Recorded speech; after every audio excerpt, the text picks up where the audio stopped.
Henry Hazlitt. Economía en una lección. Capítulo 6. El crédito del Estado distorsiona la producción. Primer punto. La ayuda estatal a los negocios resulta tan temible a veces como su hostilidad.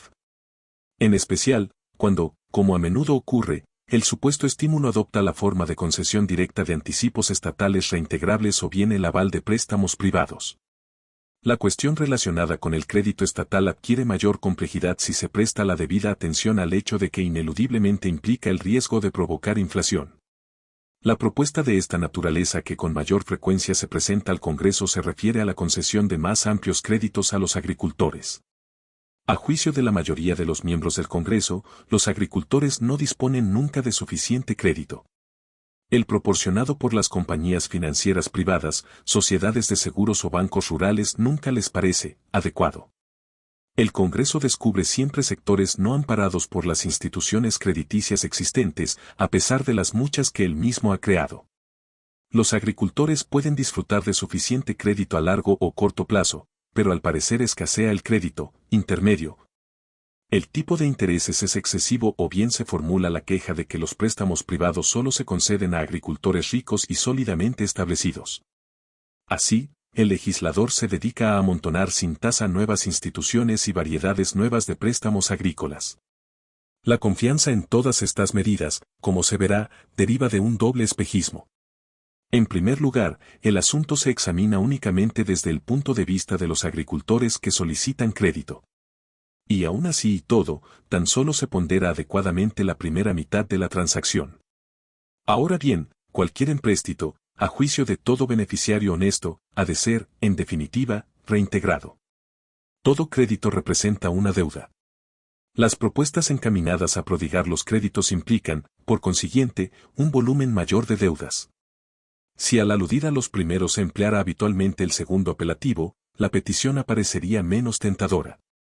No es necesario analizar ahora los préstamos normales concedidos a los agricultores a través de fuentes privadas.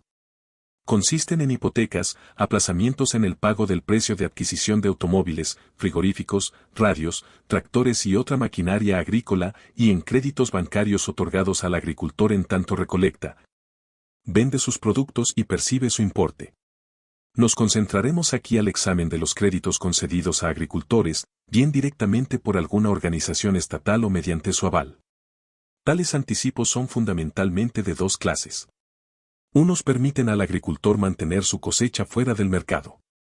Existe un tipo de crédito especialmente peligroso, pero será más conveniente considerarlo más tarde, cuando estudiemos los controles gubernamentales sobre las mercancías. Los otros ponen a disposición del agricultor los fondos necesarios para la adquisición de capital y a menudo incluso le permiten establecerse, capacitándole para comprar una granja, un par de mulas, un tractor o las tres cosas a un tiempo. A primera vista, la justificación de tales préstamos puede parecer bien fundada. He aquí una familia pobre, se arguye, que carece de todo medio de vida. Es antieconómico obligarles a vivir de la caridad. Hay que facilitarles una granja, situarles en condiciones de comerciar, hagamos de ellos ciudadanos productivos y respetables que contribuyan al incremento de la producción nacional y, finalmente, capaces de cancelar los préstamos con los productos cosechados. Supongamos a un granjero que por carecer de capital utiliza métodos primitivos de producción y no puede adquirir un tractor. Se le presta ese dinero, al aumentar su productividad podrá reintegrar el anticipo con los beneficios de una mayor cosecha. De este modo, aseguran, no solo se consigue enriquecer y poner en marcha a un determinado agricultor, sino que al propio tiempo se enriquece la comunidad como consecuencia del aumento de la producción. Y el préstamo, concluye el razonamiento, cuesta al gobierno y a los contribuyentes menos que nada, puesto que es autoliquidable. Pues bien, he aquí la función que precisamente ejerce a diario el crédito privado. Si alguien desea comprar una granja y solo dispone, pongamos por caso, de la mitad o un tercio de su importe, un vecino o la caja de ahorros le facilita el resto mediante una hipoteca sobre la misma granja adquirida. Si desea adquirir un tractor, la propia empresa que los construye o una sociedad financiera le facilitará la compra pagando al contado el tercio de su importe y abonando el resto a plazos o con las economías que el propio tractor le ha de proporcionar.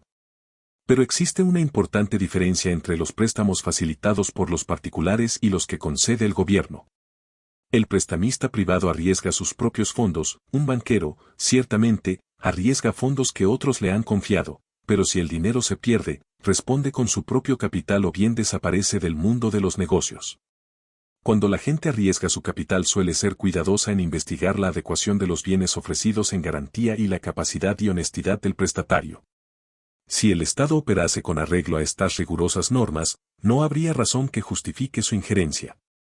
¿Qué utilidad habría en repetir lo que ya realizan las empresas privadas? Ahora bien, el Estado, casi invariablemente, opera sobre supuestos diferentes. La argumentación que justifica su injerencia se basa en que el poder público facilitará anticipos a quienes no lo conseguirían de los prestamistas privados, lo que equivale a decir que los prestamistas estatales asumirán con él dinero ajeno, del contribuyente, mayores riesgos que los prestamistas privados asumen con el suyo. En efecto, a menudo los apologistas de los primeros reconocen lealmente que el porcentaje de pérdidas ha de ser más elevado en los préstamos del gobierno que en los privados. Sin embargo, arguyen que tales pérdidas quedarán más que compensadas a causa del incremento de la producción derivado del esfuerzo de los prestatarios, que cancelarán sus anticipos e incluso del de la mayoría de los que no pueden devolver los suyos. El razonamiento parece convincente si solo se tiene en cuenta a los que recibieron los fondos estatales, olvidando a aquellos otros a quienes la injerencia del gobierno privó de la oportunidad de adquirir medios de producción. Porque es de notar que lo realmente prestado no es dinero, mero instrumento de cambio, sino bienes de capital. Ya ha sido advertido el lector que se deja para más adelante el análisis de las complicaciones introducidas por una expansión inflacionaria del crédito. Lo que en realidad se presta, pongamos por caso, es la granja o el tractor. Ahora bien, el número de granjas disponibles es limitado y también lo es la fabricación de tractores, siempre y cuando no haya producción excesiva de tractores a expensas de otras fabricaciones. La granja o tractor que se presta a A no puede prestarse a B. La verdadera cuestión radica, por tanto, en determinar cuál de los dos, A o B, debe obtener la granja. Ello nos conduce a ponderar los méritos respectivos de A y B y lo que cada uno contribuye o es capaz de contribuir a la producción. Supongamos que es a quien conseguiría la granja de no haber surgido la injerencia estatal. El banquero local o sus vecinos le conocen y no ignoran su pasado. Desean hallar empleo para sus fondos. Saben que es un buen agricultor y un hombre honrado que cumple su palabra. Le consideran digno de crédito. Tal vez ha acumulado ya medios suficientes, a fuerza de trabajo, frugalidad y previsión, para pagar una cuarta parte del precio. Acuden a prestarle el resto y el interesado adquiere la granja. Está muy difundida la extraña creencia, mantenida por todos los arbitristas monetarios, según la cual el crédito es algo que el banquero otorga. Por el contrario, el crédito es algo que el hombre tiene previamente adquirido. Goza de crédito porque posee bienes de un valor monetario superior al préstamo que solicita o bien porque sus condiciones personales y su pasado se lo han proporcionado. Lo lleva consigo al banco y por ello consigue el préstamo. El banquero no entrega dinero a cambio de nada. Se siente seguro de que le será devuelto y no hace sino cambiar una forma más líquida de capital o crédito por otra menos líquida. A veces se equivoca y entonces no solo queda perjudicado el propio banquero, sino también toda la comunidad. Puesto que no adquiere en realidad los valores que el prestatario esperaba producir y se malgastan los recursos disponibles. Parece lógico, pues, que sea A, que goza de crédito, a quien el banquero concede el préstamo. Pero el gobierno interfiere en la actividad crediticia con espíritu caritativo, porque, como ya vimos, está preocupado por la suerte de B. No puede obtener ni hipoteca, ni préstamos de carácter privado por no gozar de crédito personal. No dispone de ahorros y su historial como agricultor no es de los más brillantes, tal vez, por el momento, vive del socorro estatal. ¿Por qué dicen los partidarios del crédito público no hacer de él un ciudadano útil y productivo, prestándole lo suficiente para que pueda adquirir una granja, una mula o un tractor? En algún caso aislado puede que las cosas marchen bien. Pero es evidente que en general las personas seleccionadas con arreglo al criterio oficial ofrecerán riesgos mayores que las que han sido seleccionadas según las normas de las instituciones privadas. Con los préstamos así facilitados se perderá más dinero, habrá un porcentaje mucho más elevado de insolventes, serán menos eficaces y se malgastarán más recursos. Sin embargo, los beneficiarios del crédito estatal obtendrán sus granjas y tractores a expensas de quienes de otro modo habrían disfrutado del crédito privado. Porque A tiene una granja, B se verá privado de ella. La exclusión de B puede obedecer a diversas causas, todas ellas íntimamente relacionadas con la actuación del gobierno. Puede haberse provocado una elevación en el tipo de interés como resultado de la injerencia estatal en el campo crediticio o bien un aumento en el precio de las granjas. O sencillamente pudiera ser que la granja adquirida por A fuese la única disponible, por no encontrarse en la comarca, por el momento, otra en venta. En cualquier caso, el crédito gubernamental no ha provocado un incremento de riqueza común, sino todo lo contrario, toda vez que el capital real disponible, consistente en granjas, tractores y otros bienes de producción, ha sido puesto a disposición de los prestatarios menos eficientes en vez de ir a parar a manos de los más capaces y dignos de confianza. Segundo punto. El supuesto se ve aún más claro si dejando la agricultura pasamos a otras actividades. Se pretende con frecuencia que el Estado debe asumir los riesgos que son demasiado grandes para la iniciativa privada. Esto significa que debe permitirse al Estado imponer al dinero de los contribuyentes riesgos que nadie está dispuesto a afrontar con el suyo. Tal sistema produciría múltiples daños. Conduciría al favoritismo, a la concesión de créditos por amistad o por cohecho. Daría lugar a inevitables escándalos. Provocaría recriminaciones cuando el dinero del contribuyente desapareciera al fracasar las empresas en que hubiera sido invertido. Fortalecería las aspiraciones socialistas, toda vez que cabría con razón inquirir por qué si el Estado soporta el riesgo no ha de participar también en los beneficios. ¿Cómo justificar el hecho de que el contribuyente asuma los riesgos mientras el empresario privado goza de las ganancias? Sin embargo, esto es precisamente lo que se hace, como luego veremos, en el caso de los créditos agrícolas oficiales, a fondo perdido. Pero de momento pasaremos por alto todos estos inconvenientes, concentrando la atención tan solo en una de las consecuencias provocadas por tales anticipos. Es una realidad que dilapidan el capital disponible en planes ruinosos, o cuando menos dudosos, dejando que lo manipulen personas menos competentes o menos dignas de confianza que las que de otra suerte lo hubieran obtenido. La cuantía de capital existente en cualquier momento, a diferencia del papel moneda impreso, es limitada. Lo que se pone en manos de B no puede ser puesto en las de A. Las gentes desean invertir su capital, pero siempre con cautela, puesto que aspiran a recuperarlo. Por ello la mayoría de quienes prestan dinero investigan cuidadosamente las circunstancias de cualquier solicitante antes de arriesgarlo. Sopesan las perspectivas de beneficios contra los riesgos de pérdidas. A veces se equivocan. Ahora bien, por razones obvias, incidirán en menor número de errores que los prestamistas estatales. En primer lugar, el dinero o es suyo o les ha sido voluntariamente confiado. En el caso del crédito oficial, el dinero pertenece a otros, de quienes ha sido obtenido mediante impuestos, sin contar con su voluntad. El dinero privado no será invertido si no se tiene la seguridad de que ha de ser recuperado con intereses. Ello implica que los beneficiarios son, sin duda, capaces de producir aquellos bienes que el país realmente necesita.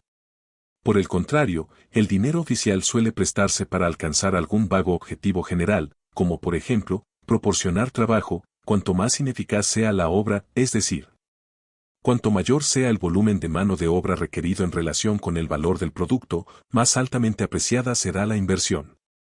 Además, los banqueros particulares son seleccionados por la dura mecánica del mercado.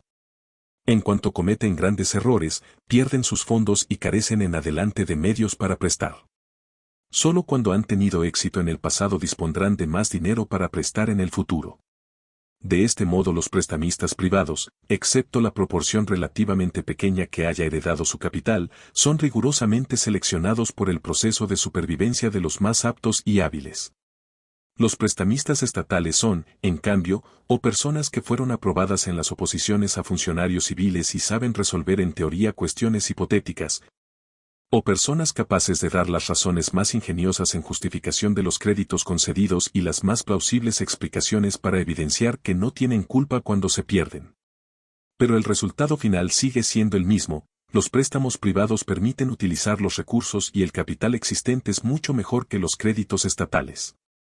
Estos dilapidarán mucho más capital y recursos que los empréstitos privados.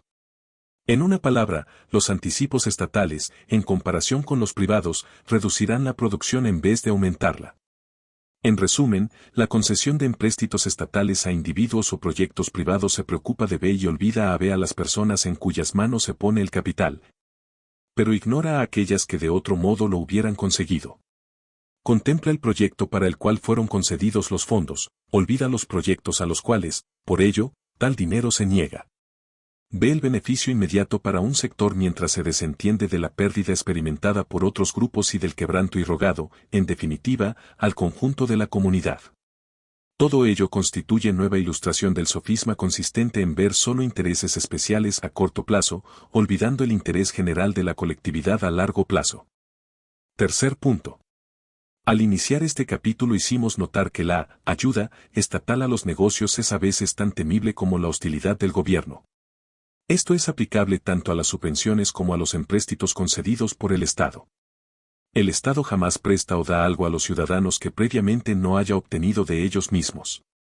A menudo oímos a los partidarios del New Deal y otros políticos vanagloriarse de cómo el gobierno americano, durante el año 1932 y aún más tarde, subvencionó a la industria privada.